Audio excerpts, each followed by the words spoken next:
পুলিশের তৎপরতায় জয়নগরের ওর দুর্গাপুর থেকে উদ্ধার 8টি তাজা বোমা, গ্রেপ্তার এক যুবক।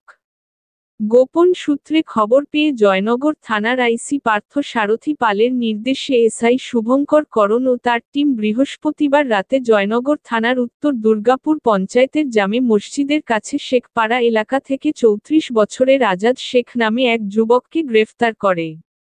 তার বাড়ির কাছের বাগান থেকে উদ্ধার হয় 8টি তাজা বোমা। ধৃতকে শুক্রবার দুপুরে জয়নগর থানা থেকে বারুইপুর মহকুমা আদালতে পাঠানো হয়। ধৃতকে 6 দিনের পুলিশ হেফাজতের আবেদন করেছে জয়নগর থানার তদন্তকারী পুলিশ।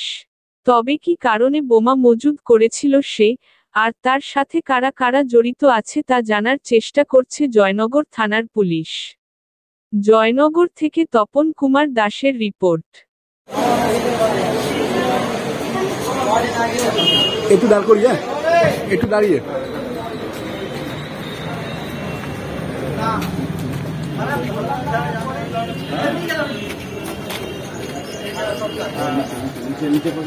নিচে পারে নিচে